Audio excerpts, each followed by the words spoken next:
The views expressed on this podcast do not necessarily reflect the views of John Hersey High School or District 214. Why don't you, tell me a little bit about yourself? Well, my mom says I'm really brave, for dealing with all of this, and, I'm really kind, very friendly, love to talk, and yeah. Can you tell me a little bit about what alopecia is? Well, it's an autoimmune disease. In kid terms, it means you're allergic to your hair. Like your hair follicles fight with each other, and then it just falls out. Really? Yeah. That is extremely, I've never heard it put that way. Yeah. Autoimmune diseases are wide and varied. I have Crohn's, which affects my digestive system. And I did not realize that alopecia, the way you put it, is like the hair follicles, like your body's attacking the Yes. hair follicles. And that's what causes the hair to, So when did this happen to you? Second grade. Second grade.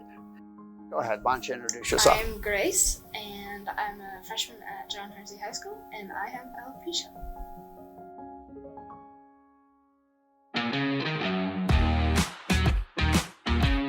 This is the ARCLight podcast, illuminating the stories that make us who we are.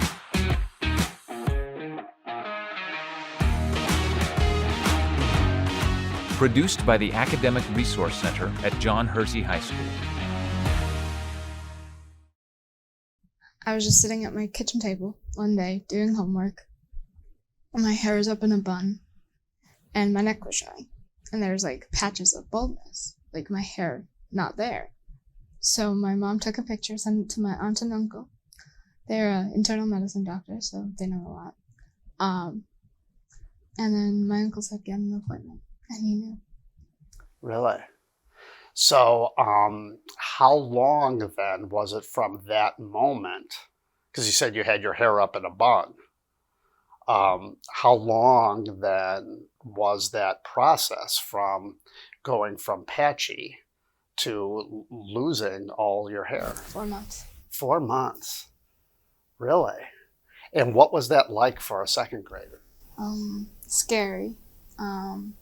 Really not knowing what it was at first, but I got used to it, and the day I told my class, I wore this headband because it was still patchy.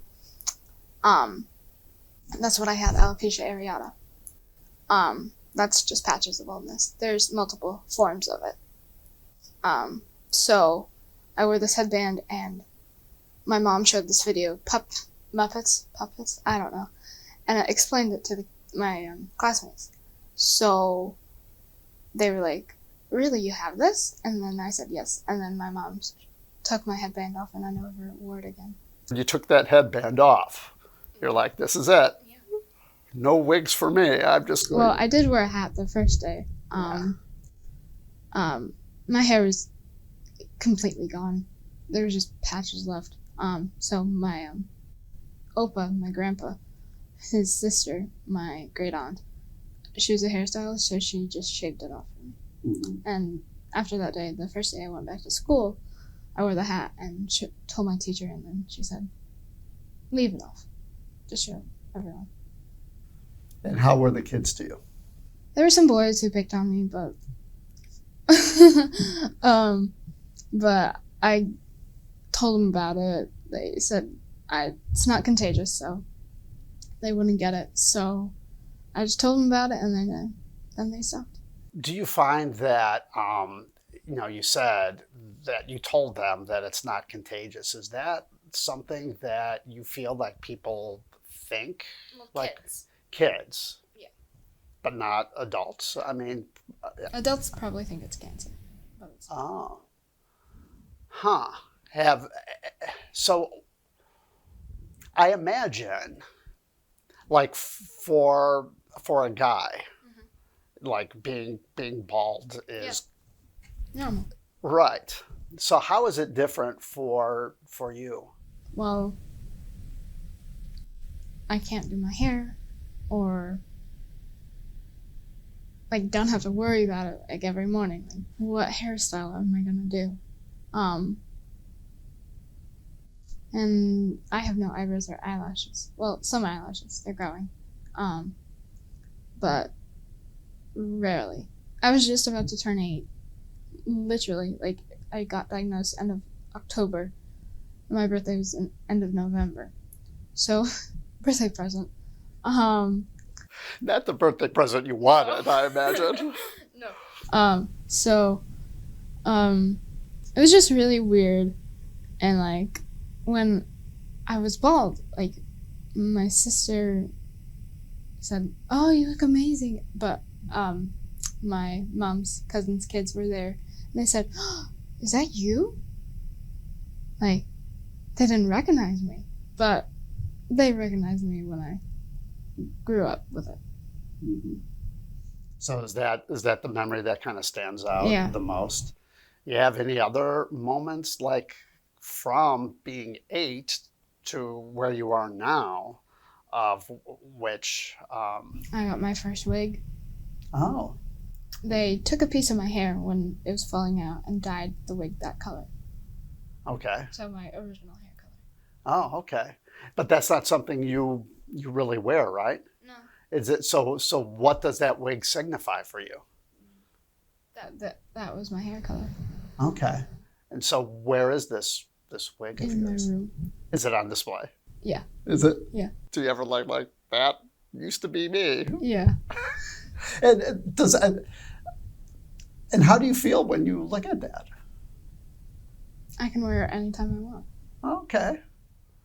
And that's just for you. It just kind of sounds like you're so matter of fact. Mm-hmm. And it's like it's the way it is. Yeah. That's impressive. Life is beautiful. Okay, so you brought some pictures today of you through the ages, and this is a nice one. Can you tell me a little bit about this one? This is you holding a unicorn. Yes. My second grade teacher, Miss Ankeny, gave it to me, and I stood holding it so my mom could take a picture because it meant a lot to me, like telling my classmates that I had a disease. That was me, but now I'm different. Okay, and then this picture, what year is this? That was third grade. Third grade, and who are you? So between second and third grade, that's when you lost all of your hair. Yes. And who are you standing with? My best friend, Layla. And you're on the playground there at Yeah. St. Emily's? Yeah.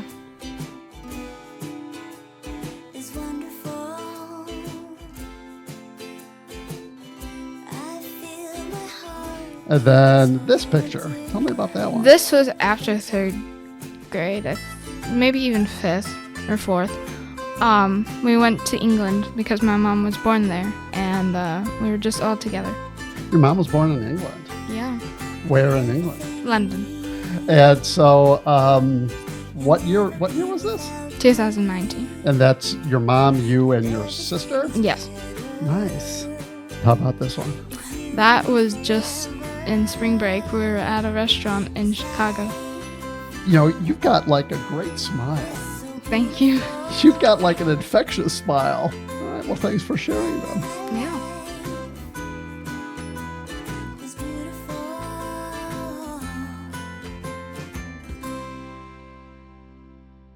So, is there treatment for this? There is.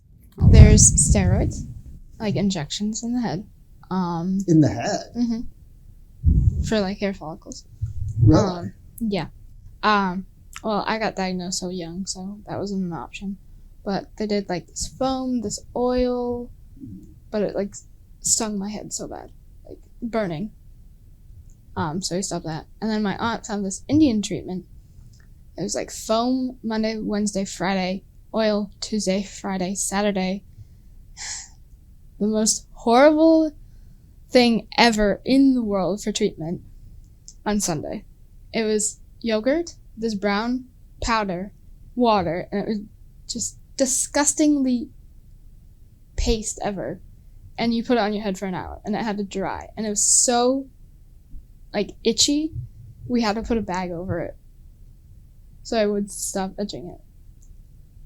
Wow. And that was a 6-month treatment. But, like, 2 weeks before it ended, I said, no, I can't do this anymore. Oh, really?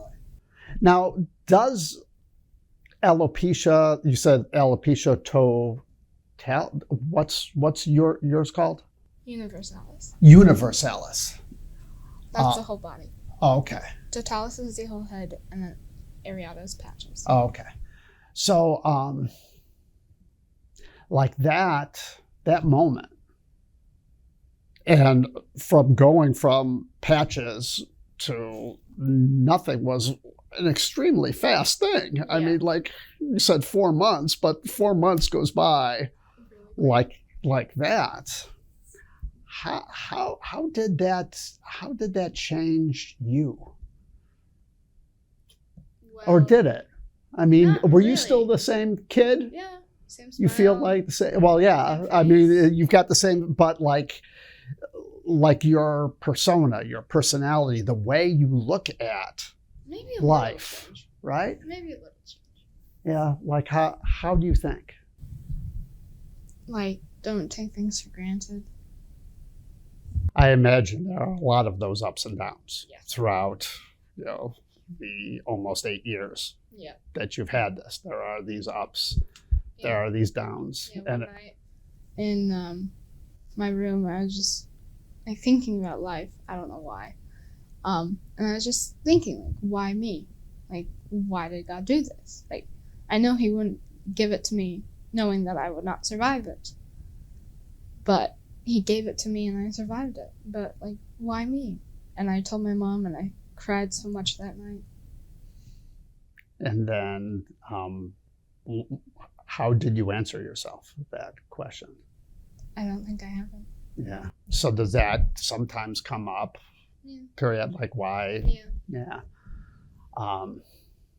And then on the other end, here you are talking about it, and again, being brave about it and letting people know your experience. What is it that you want people to know? If there's one thing that you want people to know about you and about alopecia, what would that be? It doesn't define you. Can you elaborate a little bit on that? Even if you have hair or no hair,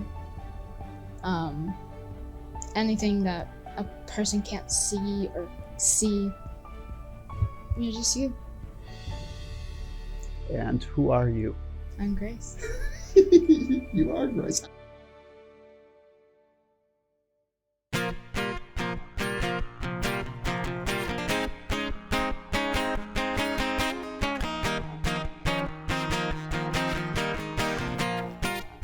Alopecia Awareness Month is in September, but April 14th is Children with Alopecia Day. And be sure to wear blue. More information can be found at Children's Alopecia Project and the National Alopecia Areata Foundation. Links can be found in the description. A special thanks to Grace for sharing her story with us today. If you see her in the hall, stop and say hi. She does love to talk. This episode was edited and produced by me, Bruce Janu. If you have any suggestions for future episodes or have or know a great story to tell on the ARCLight podcast, reach out to me at bruce.janu@d214.org. Review our podcast in your favorite podcast app. That helps us get more listeners. Subscribe wherever you may listen. This podcast is available on Apple Podcasts, Google Podcasts, Spotify, Anchor, literally anywhere and everywhere you listen to podcasts. You can find links at herseyarc.org. All incidental music used in this podcast is royalty-free and was licensed through Audio Blocks or Envato Elements via Bell Book and Camera Productions. Until next time, thanks for listening.